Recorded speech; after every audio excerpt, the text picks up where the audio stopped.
স্বাগত জানিয়ে আজকে রেসিপি শুরু করছি। আজকে কিন্তু আমি আপনাদের দেখাবো ইনস্ট্যান্ট দুধ পুলি। এটা আমি পাউরুটি নিয়েছি এখানে 3 পিস মতো, আরও আছে, এটা দেখাবার জন্য আপনাদের এই 3 পিস রেখেছি। আর এখানে ক্ষীরটা আমি বানিয়ে নিয়েছি, খোয়া ক্ষীর, খেজুরের গুড় আর দুধ দিয়ে, গুঁড়ো দুধও মিক্সড করেছি এর সাথে। আর নিয়েছি 1/2 কাপ খেজুরের গুড় আর 1/2 লিটার দুধ। তো বন্ধুরা দেখতে থাকুন। পাউরুটির এই সাইডগুলো কেটে নিচ্ছি।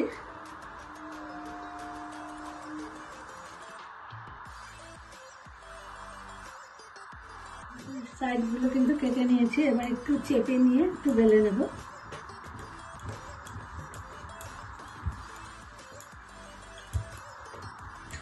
এইভাবে বেলে নিয়েছি। ব্রেডের সাইডে একটুখানি জল লাগিয়ে নেব, মাঝখানে একটু ক্ষীরের পুর দিয়ে নিচ্ছে।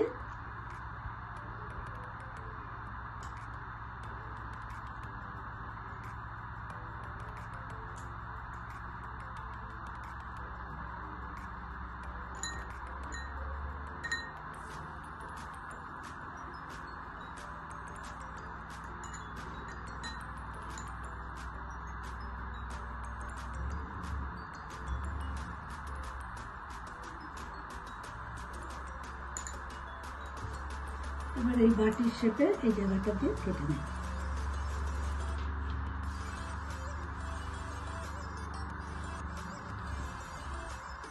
দেখতেই পাচ্ছেন কত সহজে, কোনো ঝামেলা নেই, সুজি, ময়দা, চালের গুঁড়ো কোনো কিছুরই ঝামেলা নেই। কত সহজে আপনি বাড়িতে ঝটপট তৈরি করে লোকজন আসলে এইভাবে খাওয়াতে পারবেন। এইভাবেই আমি সবগুলোকে রেডি করে নিয়ে, সব পুলি পিঠাগুলো কিন্তু আমি একদম রেডি করে ফেলেছি। এরপর দেখা হচ্ছে কিচেনে। এখন দুধের রসাটা করে নেব, আমার সাথে থাকুন। আমি দুধটা ঢেলে দিচ্ছি। আমি ওভেনটা কিন্তু এখনো অন করিনি। 1 প্যাকেট গুঁড়ো দুধ মিশিয়ে দিচ্ছি এই ঠান্ডা অবস্থায়, দুধটা যাতে দুধে যাতে ভালো করে গুঁড়ো দুধটা মেল্ট হয়ে যায়। এবার আমি ওভেনটা অন করে দিলাম। এবার আস্তে আস্তে দুধটা জাল হওয়া পর্যন্ত অপেক্ষা করব।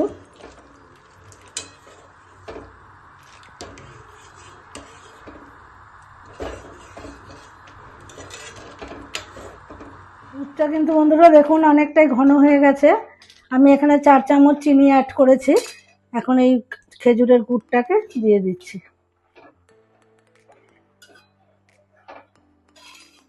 দেখুন কত সুন্দর কালার চলে আসলো।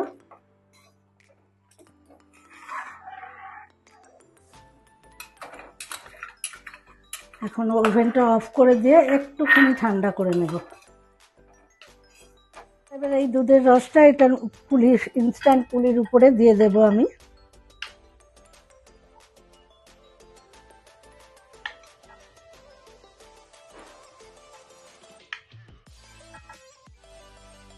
বন্ধুরা ইনস্ট্যান্ট দুধ পুলি কিন্তু আমার একেবারেই রেডি। আর আমি একটু শুকনো গোলাপের পাপড়ি দিয়ে একটুখানি গার্নিশিং করে দিয়েছি। তো চটজলদি এই রসপুলি কিন্তু দুর্ধর্ষ লাগবে খেতে, মুখে দিলেই একেবারে গলে যাবে। বাড়িতে ট্রাই করুন। যাদের কাছে সময়ের খুব অভাব তারা এইভাবে কিন্তু খেতে পারেন। ভালো লাগলে কিন্তু ভিডিওটা লাইক, শেয়ার, সাবস্ক্রাইব করতে একেবারেই ভুলবেন না। সবাই ভালো থাকবেন, সুস্থ থাকবেন। ভিডিওটা এখানে শেষ করছি। টাটা।